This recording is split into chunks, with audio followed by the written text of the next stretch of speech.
नमस्कार मंडळी, स्वागत आहे तुमचं आजच्या व्हिडिओमध्ये. तर मंडळी, मकाचं सीझन सुरू आहे, तोपर्यंत मकापासून होणारे पदार्थ नक्की बनवून खा, खूप छान असे लागतात. तर आज आपण मकापासून होणारा एक पदार्थ बनवणार आहोत आणि घरातील तुमच्या मुलांना हा पदार्थ नक्कीच आवडेल. चला तर मग रेसिपीला सुरुवात करूया.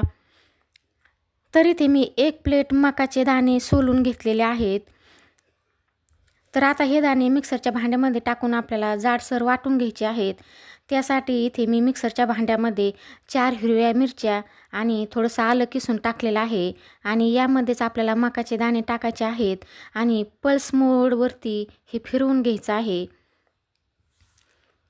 तर इथे पाहू शकता, अशा प्रकारे मी जाडसर ठेवलेलं आहे. जास्त आपल्याला बारीक करायचं नाही.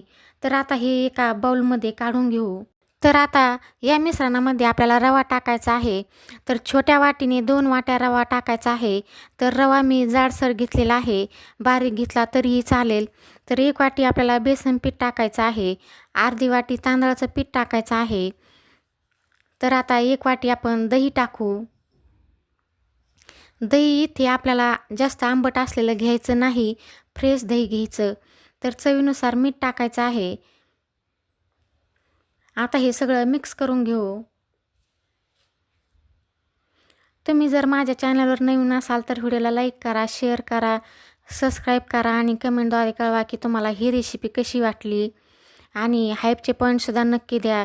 तुम्ही हा व्हिडिओ कुठल्या गावातून किंवा शहरातून पाहता ते सुद्धा नक्की कळवा.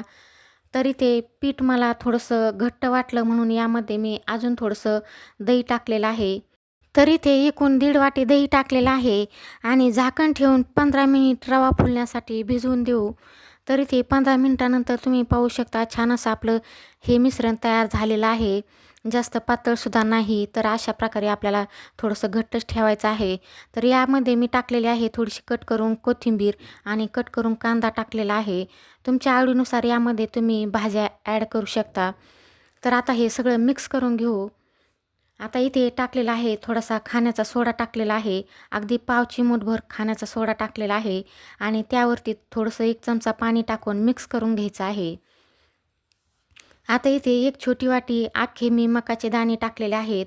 मकाचे दाणे टाकल्यानंतर पुन्हा मिक्स करून घेऊ. तर छान असं आपलं मिश्रण तयार झालेलं आहे. इथे आपलं आप्पे पात्रसुद्धा छान असं तापलेलं आहे.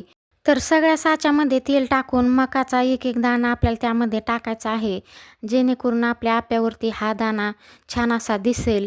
आणि त्यानंतर आप्याचं मिश्रण आपल्याला यामध्ये टाकायचं आहे. तर छोट्या चमच्याने मी 1 चमचा आप्याचं मिश्रण यामध्ये टाकलेलं आहे.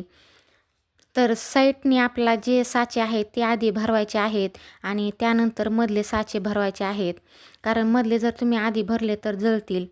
तर झाकण ठेवून छान असे आप्पे वाफवून घेतले आणि झाकण काढल्यानंतर इथे पाहू शकता, छान असे आपले आप्पे टम्म फुगलेले आहेत. आता हे आप्पे आपण पलटवून घेऊ. तर इथे पाहू शकता, सगळे आप्पे मी पलटवून घेतलेले आहेत. छान असे दुसऱ्या बाजूने आपल्याला कडक कुरकुरीत, वरची साईड कडक कुरकुरीत होईपर्यंत भाजून घ्यायचे आहेत आणि अधूनमधून चेक करून घ्यायचं आहे आपले आप्पे भाजलेले आहेत किंवा नाही. तर इथे पाहू शकता, छान असे आपले आप्पे भाजलेले आहेत. दोन्ही साईडनी छान असे भाजलेले आहेत, पाहू शकता. तर हे आप्पे आपण एका प्लेटमध्ये काढून घेऊ. तर तुमच्या घरामध्ये हे आप्पे मुलांना नक्कीच आवडतील, तर नक्की करून पहा. मुलांच्या डब्यामध्ये सुद्धा तुम्ही हे आप्पे देऊ शकता, खूप छान असे लागतात, मुलांना सुद्धा नक्की आवडतील. तुम्ही एकदा हे आप्पे मुलांच्या डब्यामध्ये देऊन पहा, मुलं आवडीने खातील आणि तुम्हाला डब्बासुद्धा मुले रिकामा घरी आणतील. तर इथे मी एक आप्पा तुम्हाला तोडून दाखवलेला आहे, पाहू शकता. छान असा मऊसूत आपला आतून झालेला आहे, वरून थोडासा कुरकुरीत आहे. चला तर मग पुन्हा भेटूया पुढील एका अशाच रेसिपीमध्ये.